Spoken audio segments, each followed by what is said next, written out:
বন্ধ ফ্যাক্টরি নিয়ে বিভিন্ন জায়গায় বিভিন্ন আলোচনা হচ্ছে, অনেক জল্পনা কল্পনা চলছে বিভিন্ন পর্যায়ে। এই বিষয়গুলোকে পরিষ্কার করার জন্য আমি আজকে কথা বলছি আপনাদের সাথে। আমরা মূলত এই টোটাল বিষয়টাকে তিনটা ভাগে ভাগ করেছি।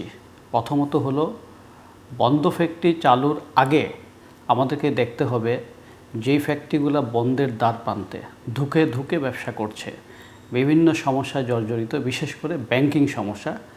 আমাদের জানা মতে যে ফ্যাক্টরিগুলো এখন ব্যবসায় কষ্ট করে ব্যবসা করছে তাদের অধিকাংশই ব্যাংকিং সমস্যায় জর্জরিত। ব্যাংকগুলো যেমন নিজেরাও দেউলিয়ার পথে, পাশাপাশি তাদের দেউলিয়াত্বের জন্য আমাদের ভালো কিছু ব্যবসায়ীও কিন্তু ব্যাংকিং সমস্যার জন্য ব্যবসা করতে পারছে না। তো সেই বিষয়গুলোকে মাথায় রেখে আমরা প্রস্তাবনা দিয়েছি এবং আমাদের মাননীয় বিজেপি প্রেসিডেন্ট গতকালকে প্রধানমন্ত্রীকেও বলেছে বিষয়গুলো। তো আমি আপনাদেরকে পরিষ্কার করে দিচ্ছি, যেই ফ্যাক্টরিগুলো বন্ধের দ্বার প্রান্তে কিন্তু এখনও রপ্তানি করার চেষ্টা করছে, রপ্তানি করছে এবং চলমান যে কর্মসংস্থান সেখানেও তার যথেষ্ট অবদান রয়েছে, এটা হইতে হবে ফার্স্ট প্রায়োরিটি।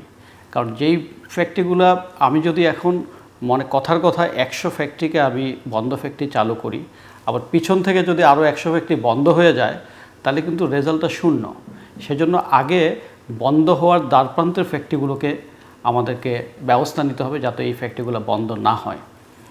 সেই ক্ষেত্রে প্রস্তাবনা কী, সেক্ষেত্রে আমাদের চিন্তাভাবনা কী, বিজেপির চিন্তাভাবনা কী এবং বিজেপি বিভিন্ন মহলে কী কথা বলছে এই বিষয়গুলো নিয়ে আমি আপনাদেরকে আবার পরিষ্কার করছি। সেটা হলো যে যেই সফট লোনটা দিতে চাচ্ছে বাংলাদেশ ব্যাংক, আমাদের প্রস্তাবনা হলো যেই ফ্যাক্টরিটা ধুকে ধুকে মারা যাচ্ছে বন্ধের দ্বারপ্রান্তে সেই ফ্যাক্টরিটাকে আগে আপনি ফাইন্যান্স করেন।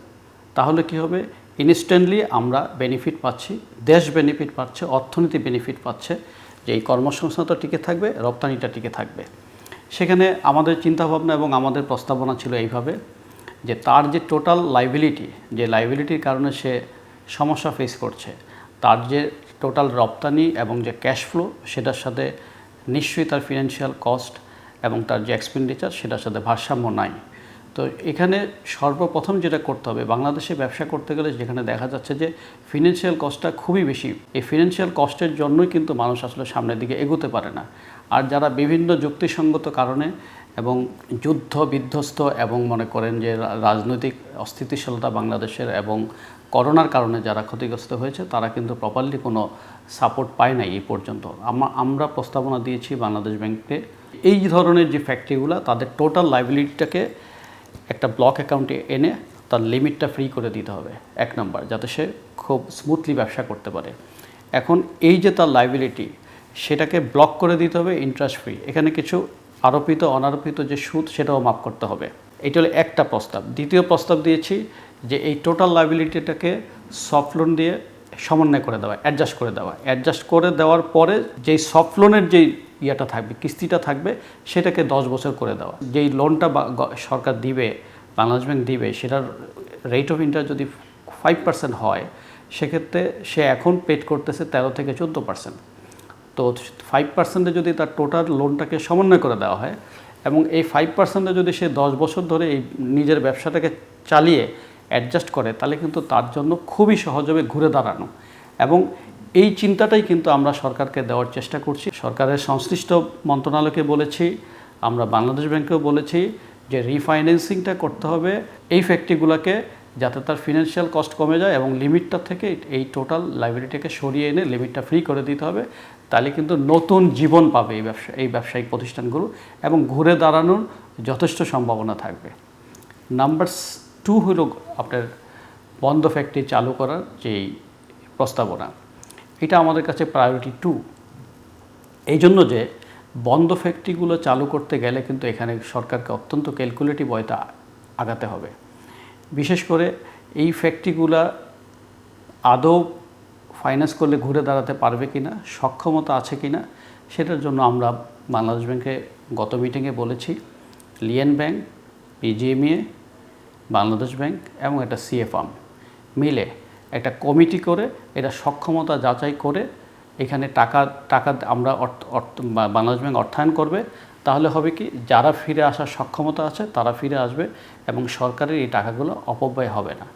আমরা বাংলাদেশে আর কোনো ব্যাংক লুটের গল্প শুনতে চাই না। কারণ আপনারা জানেন যে বাংলাদেশে অনেক ব্যাংক লুট হয়েছে, লক্ষ লক্ষ হাজার হাজার কোটি টাকা এই দেশ থেকে চলে গেছে ব্যাংক লুট করে।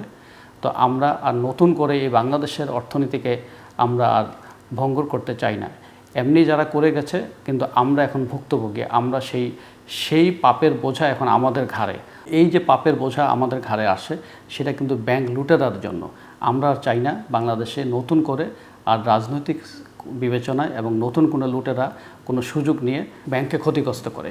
সেই দিকে আমাদের নাগরিক হিসাবে আমাদেরকে সোচ্চার থাকতে হবে এবং ব্যাংকগুলোকেও এই বিষয়ে এবং সরকারকেও এই বিষয়ে, বাংলাদেশ ব্যাংকও এই বিষয়ে কিন্তু সচেতন থাকতে হবে।